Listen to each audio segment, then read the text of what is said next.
معذور جو صفیہ نامی عورت ہے وہ لونڈی بنائی گئی خیبر میں، تو اس کا جو لونڈی کی جو عدت ہوتی ہے وہ ہوتی ہے حیض۔ کیا نبی کا ان کے ساتھ نکاح جائز تھا؟ کیونکہ حیض ساتھ ان کا ہوتا ہے، اور لونڈی کے ساتھ وہ خدا کی نظر میں اس وقت کے حساب سے لونڈی کے ساتھ کر سکتے ہو۔ کیا یہ جائز عمل تھا جو نبی پاک نے ان کے ساتھ کیا؟ یہ ناجائز تھا جو محمد عربی نے کیا، لیکن اس سے بھی بڑھ کے اور بات نہ بتاؤں کہ اس سے بڑھ کے ناجائز کیا تھا جس کی اسلام بھی اجازت نہیں دیتا۔ وہ یہ کہ وہ عورت شادی شدہ تھی، اس کا خاوند تھا، اب اس کے خاوند کو پکڑا اور اس سے پوچھنے لگے، یعنی کہ آٹا گونتی ہلتی کیوں ہے، یعنی کہ بہانے تراشنے لگے، کیونکہ جب تک وہ نہیں مرتا دوسری شادی نہیں ہو سکتی، اس کے لیے پھر عدت چاہیے۔ تو اسے کہنے لگے ہمیں بتا کہ خزانہ کہاں پہ ہے۔ وہ قسمیں کھانے لگا کہ مجھے اپنی بیوی صفیہ سے اتنی محبت ہے، اگر ہوتا تو میں سب کچھ دیتا، میں اپنی جان دینے کو تیار ہوں۔ نہیں خزانہ بتا، تو نے خزانہ چھپایا ہوا ہے۔ اب وہ بیچارے کے پاس خزانہ ہوتا تو بتاتا۔ تو یہ بہانہ بازی کر کے اس کے خامن کو مار دیا گیا، کہا عثمان اس کا سر قلم کر۔ پھر یعنی کہ وہ رستہ صاف کرنا تھا نا۔ پھر اس کا بھائی، اس کا باپ، اس کا بڑا کچھ، اس کا خامن سامنے مار دیا گیا۔ اس کے بعد کوئی عورت اس دنیا میں ایسی ہے کہ جس کی لاشیں پڑی ہوں اس خامن کی جسے اس نے پیار کیا، اس کے باپ کی، اس کے بھائی بندوں کی اور اس کے بھائی کی، اور وہ تمہارے ساتھ سونے کے لیے تیار ہو جائے؟ پہلے مجھے آپ یہ سوچیں پورے دل کے ساتھ۔ پھر وہیں کیمپ لگایا گیا، وہیں خیمہ لگایا گیا۔ اس کی وجہ یہ تھی واپس جاتے تو وہاں تو زفڑ پڑ جاتا، کیونکہ اور بیویں بیٹھی تھی، وہاں بہت زفڑ ڈالتا تھا۔ انہوں نے کہا تھا تو کیسے شادی کر سکتا ہے بھائی، اے محمد، اے نبی؟ تو نے اس کے خامن کو مار دیا ایک بہانہ بنا کے۔ پھر اس کے بعد اس عورت کو وقت چاہیے اس کی عدت مکمل ہونے میں، یعنی کہ اس کے لیے 3 ماہ ہے غالباً کم و بیش۔ تو انہوں نے وہیں کمپ لگا کے کیسے سو گیا اس کے ساتھ۔ اب اور سب سے زیادہ میں آپ کو سوچنے والی بات بتانے لگا ہوں، وہ یہ ہے کہ جب محمد صاحب سو رہے تھے، یعنی کہ اس کے ساتھ نفس پرستی یعنی کہ سیکس ہو رہا تھا، اس وقت ایوب انصاری بہت قریب آ گئے خیمے کے، اتنا کہ جیسے کوئی جھانک کر دیکھتا ہے۔ تب محمد جو صاحب تھے، محمد عربی، اور کھڑے ہوئے اور خیمے سے باہر آئے، کہا تو یہ کیا کر رہا ہے؟ اس نے کہا میں اپنی جان کی حفاظت مانگتا ہوں، میں کوئی یہاں دیکھنے کے لیے نہیں بیٹھا ہوا تھا کہ آپس میں آپ کیسے سو رہے ہیں۔ مجھے یہ خیال آیا کہ اس بیوی کا بھائی مار دیا، بیٹا مار دیا، بھائی مار دیا، اس کا باپ مار دیا، اور اس کے خاوند کی لاش پڑی ہوئی ہے جو ابھی ابھی شادی ہوئی ہے۔ تو ایسے صورتحال میں کوئی عورت کیسے سو سکتی ہے؟ تو مجھے خطرہ ہوا کہیں کسی چاقو خنجر سے اے محمد یہ تمہیں ہلاک نہ کر دے۔ اس لیے میں خیمے کے بہت ہی قریب آ گیا تھا کہ کہیں اگر ایسا ہوا تو میں پھر حملہ آور ہوں اس صفیہ کے اوپر۔ بس پھر کیا تھا، پھر محمد صاحب نے دعا دی، جنت کی بشارت دی۔ ایسی حرکتیں اب ہمیں چھوڑ دینی چاہیے۔ پیار ایک نبی سے علیحدہ بات ہے، لیکن سوال بھی کرنے چاہیے کہ یہ کیا بات ہے، کیوں ایسا ہے۔ تو یہ حالات تھے جب یہ معاملات ہوئے. تو آپ کو ایک بات نہیں بلکہ کئی باتیں ناجائز بتا دیں. امید ہے کہ آپ سوچیں گے. بہرحال جو کچھ ہوا، جیسا کر ویسا بھر، ایک ہاتھ لے دوسرے ہاتھ دے. وہ ساری بیویاں جو ہیں وہ روح کی دنیا میں محمد عربی کو چھوڑ بیٹھی ہیں. بہرحال محمد عربی کو کون سی کمی ہے عورتوں کی؟ نمبر 1 مطلب ہے بہت کچھ جاتا ہے یہاں سے روح کی دنیا میں. وہ سب چھوڑ بیٹھی ہیں. بلکہ عائشہ جو تھی وہ تو یہاں تک کہا کرتے تھے، عائشہ کو تو دنیا میں شک پڑ گیا تھا. تو جب محمد صاحب نے یہ آیت اتاری اپنی حکمت کے تحت کہ جن سے چاہے شادیاں کر، جن سے چاہے طلاق دے، اور خدا تو یہ بہتر لے کے آئے گا عورتیں، تو بی بی عائشہ نے کہا، یہ بھی جوان تھی، میری سمجھ میں یہ بات نہیں آتی کہ کیا اللہ کا کام اس کے سوا اور کوئی نہیں رہا کہ تمہاری خواہشیں پوری کرتا رہے؟ تو شک تو اس زمین پہ ہی پڑ گیا. تو اور بہت سے شک تھے. اب وہ عائشہ اور وہ کہتے ہیں نا روح کی دنیا میں یہاں تو چھپایا جا سکتا ہے، وہاں ننگا ہو جاتا ہے. اگر عائشہ وہ مردوں کی دنیا تھی، اس کے چھاتی پہ مکے مار کے اس کو چپ کرا دیا گیا، تو اب روح کی دنیا میں تو ہر چیز ننگی ہو جاتی ہے. وہاں تو کروڑوں خربوں جمہوریت جو ہے وہ اعلی و افضل ہے. تو وہاں تو کوئی کسی کا بال نہیں بگاڑ سکتا اچھی دنیا میں. تو اب وہ عائشہ صاحب نے اور سب نے بتا دیا، سارا بھنڈارا کھول دیا. تو میں مل چکا ہوں ان سب سے، لیکن مجھے اس چیز میں کوئی دلچسپی نہیں ہے. وہ یہ جو مجھے دلچسپی ہے، اب میں پرانی دنیا کو بار بار بھنڈارے کو کھولوں، جبکہ خدا کی ذات کہہ رہی ہے ہم نے تجھے نئی دنیا دے دی.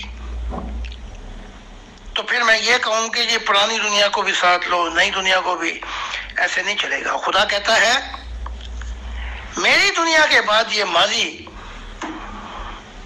جو ہو چکا وہ ہو چکا. تو یہ معاملات اب ختم ہو کر خدا کی نئی دنیا کی طرف مائل ہونے چاہیے. ان تعلیمات کو سمجھو، وہ سب سے بہتر ہے ہمارے لیے.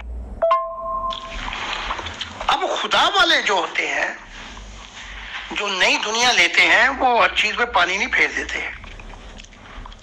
اس وقت کے مطابق ہندو مذہب، بدھ مذہب، جین مذہب، کنفیوش مذہب اور یہ عیسائیت اور یہودی سب کا سب شکار ہو چکے تھے توحید اللہ کی شناخت میں. یعنی کہ کئی سو کئی ہزار خدا تھے، اندھیرا چھا گیا تھا. اب جب خدا کی توحید اور اس کی شناخت ہی نہ ہو تو پھر اگلی بات کیسے ہوگی؟ تو اس کے اندر محمد صاحب کا جو کمال ہے وہ یہ ہے، چاہے تلوار سے، چاہے ظلم سے، چاہے کسی صورتحال سے، اللہ ایک کرائی کہ وہ ایک ہے. اس کے لیے خود بھی اپنی بڑی قربانیاں دی، بہت زیادتیاں ہوئیں، سارے خاندان مارے گئے محمد عربی کے، بڑا کچھ ہوا. لیکن میں آج بھی یہ کہتا ہوں جب میری محمد صاحب سے ملاقات ہوئی کہ یہ کمال کے توحید ایک ہے خدا کے ساتھ. یہی وہ بنیاد تھی، کیونکہ میں تو مسلمان گھرانے میں پیدا ہوا ہوں، یہی وہ بنیاد تھی جس سے بڑی جلدی صوفی ازم نے بھی خدا کو پایا. اب وہ علیحدہ بات ہے کہ آگے پھر محمد صاحب نے بت کھڑا کر دیا، نبی نہیں آ سکتا، یعنی جو خدا سے ملے وہ بھی اگلی تعلیمات نہ دے سکے. لیکن اس کے باوجود ہر صورتحال اپنی جان پہ بھی ظلم کیا، اپنا خاندان بھی مروائے، ادھر بھی مرے ادھر بھی مرے. لیکن آج کم سے کم خدا کی آئیڈینٹی ہے توحید کے، وہ ایک ہے. تو میں کسی نبی کی بھی کوئی اچھی تعلیمات جو ہیں ان کی ہیں، میں کہتا ہوں وہ بھی لو، اچھی تعلیمات جو ہیں، جو اچھی باتیں ہیں، اور جو یہ ہے ہماری تعلیمات بھی لو جو خدا نے نہیں دی ہے، لیکن مسلمانوں جیسے کام نہ کرو، ان جیسے کام نہ کرو، یہ ظالم ہے، ان کے نبی نے لعنت کر دی ان کے اوپر کہ زمین کے نیچے بدترین مخلوق ہیں یہ۔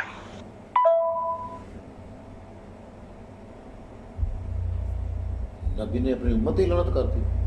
خان صاحب میرا اگلا سوال یہ ہے کہ لا نبی بعد کہ میرے بعد نبی نہیں ہے، یہ خدا کی طرف ہے سے تھا کہ میرے بعد نبی نہیں ہے؟ اگر نبی پاک نے خود سے کہا تو اس کی کیا وجوہات تھیں اور کیوں کہا؟ محمد صاحب نے ایک ہی وقت میں بہت سی باتیں کی ہیں، حدیثوں میں اور قرآن میں بھی۔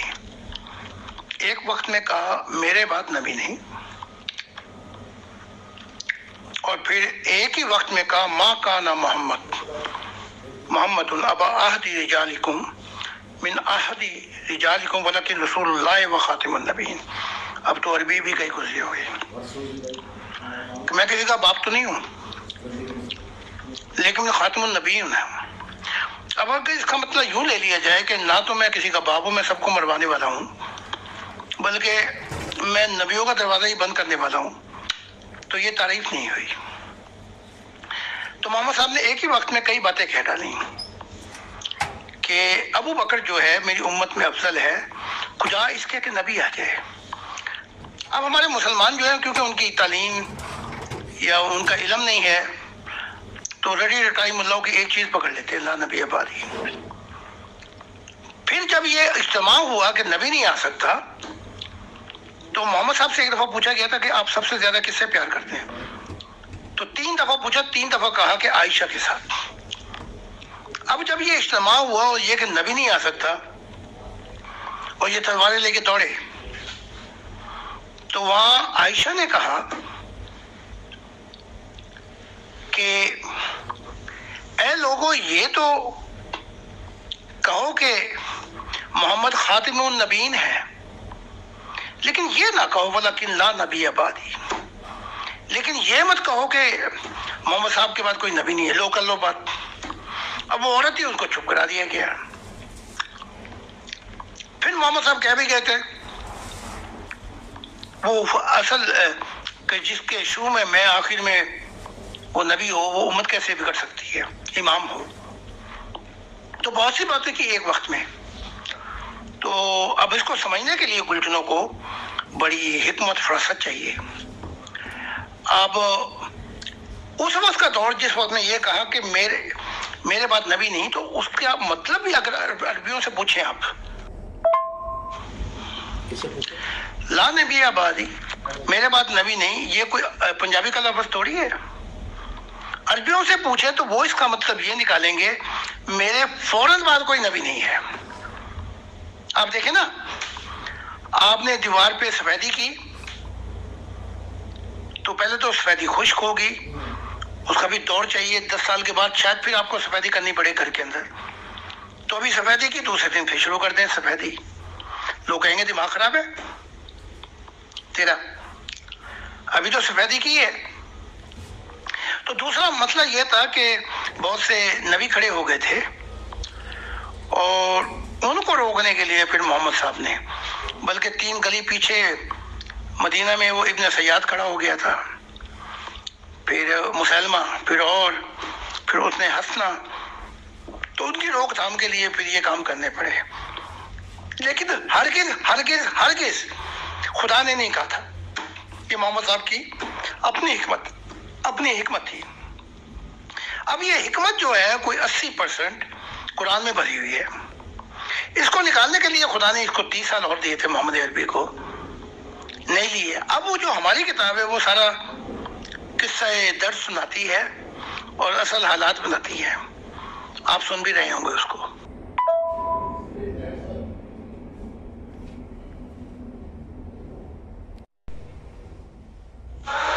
خدا کی سلامتی حضور، میرا اگلا سوال یہ ہے کہ وہ جو اللہ پاک ان کو 30 سال دینا چاہتے تھے تو انہوں نے کیوں نہیں لیے وہ 30 سال؟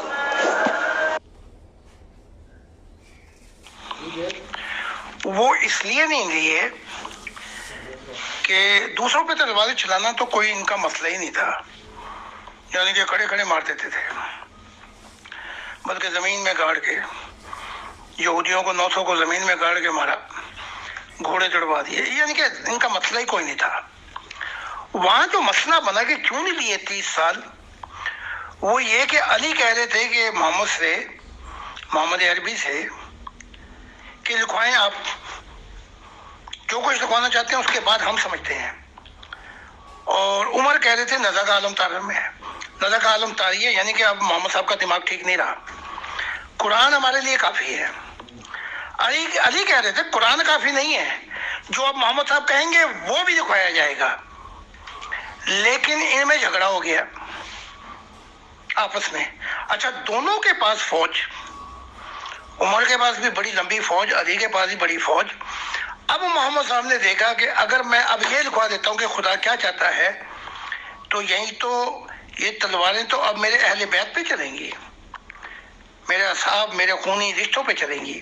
اچھا، وہ چلی، بعد میں پھر بھی رکے نہیں، وہ عائشہ اور علی کی جو جنگ ہوئی جمل، اس میں 20,000 صحابہ مارے گئے اور کئی خونی رشتے مارے گئے، اور پھر معاویہ نے یزید نے تو حد ہی کر دی تھی، سارے کا سارا خاندان 73 کے 73 فرد اس نے مروا دیے، اہل بیت شمر کے ہاتھوں۔ تو یہ بڑی لمبی کہانی ہے۔ اس ڈر سے کہ اب یہ تلواریں یہاں چلیں گی، اگر میں نے لکھوا دیا کہ خدا مجھے 30 سال دینا چاہتا ہے اور اے علی تو تیار ہو جا، اگر یہ جو میرے صحابہ میرے خلاف ہوں تو نے ان کو سنبھالنا ہے، اور میں صحت مند ہو جاؤں تو میں سنبھالتا ہوں ان کو، میرا دماغ کوئی پاگل نہیں ہوا، میں بالکل ٹھیک ٹھاک ہوں۔ تو پھر وہاں معاملے پٹھے ہو جاتے، پھر خون کی ہولی کھیلی جاتی، جیسے ہندو ہولی کھیلتے ہیں اپنے رنگوں کی۔ تو یہ معاملات تھے، تو وہاں پہ آ کے خاموشی اختیار کی اور کہنے لگے محمد صاحب میں نے آخرت کو ترجیح دی، خدا نے مجھے اجازت دی ہے، دنیا میں بھی رہ سکتے ہو، اور وہ اجازت کیا تھی وہ بتانا تھا 30 سال کا،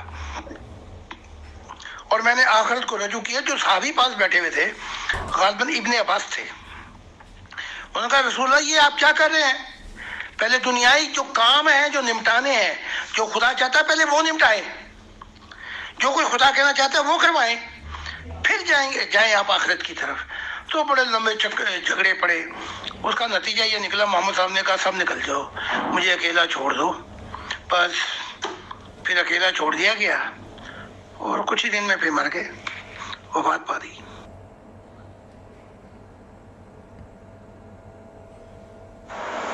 یہ سارے جتنے بھی باتیں ہیں، جتنی بھی تعلیمات ہم نے پہلے لی ہیں، وہ کوئی سمجھ میں نہیں آ رہی۔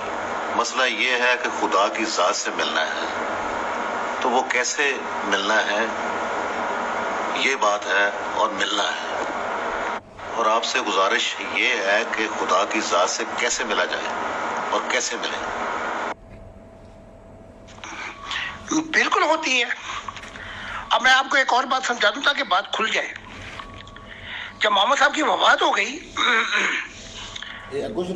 تو عمر نے تلوار لے کے کھڑے ہو گئے، کہا یہ وفات ہو ہی نہیں سکتی، جیسے موسیٰ پہاڑ پہ گئے تھے 40 دن کے لیے، اسی طرح محمد صاحب بھی گئے ہیں اور پھر آئیں گے واپس، کیونکہ قرآن کی آیت غلط ہو جاتی ہے۔ یہ کون کہہ رہے ہیں؟ عمر، کیونکہ قرآن کہہ رہا ہے کہ پہلے اسلام کو دوسرے دینوں پہ غالب کرے گا، یعنی کہ اسلام غلبہ پا جائے گا۔ وہ غلبہ تو آج تک نہیں ہو سکا، آج بھی عیسائی نمبر 1 مذہب ہے، اور اب تو دوسرے مذہب بھی آگے آگے، تو غلبہ تو نہیں ہو سکا۔ تو عمر کہہ رہے ہیں اپنے وقت میں ابھی تو غلبہ ہی نہیں ہوا، ابھی تو بہت قلت میں ہے مسلمان، تو یہ تو قرآن کی آیت غلط ہو گئی۔ تو محمد صاحب واپس آئیں گے اور جو یہ کہے گا کہ مر گئے تو میں اس کا سر تلوار سے جدا کر دوں گا۔ پھر ابو بکر گئے ہوئے تھے کسی گاؤں کے اندر، وہ واپس آئے، انہوں نے اس کی انتہا پسند باتیں نہیں سنی عمر کی، وہ سیدھا گئے اور جا کے دیکھا حجرے میں حضرت عائشہ کے کہ چادر ہٹائی، دیکھا کہ محمد صاحب وفات پا گئے ہیں، باہر نکلے اور کہا کہ ماں کہاں نا،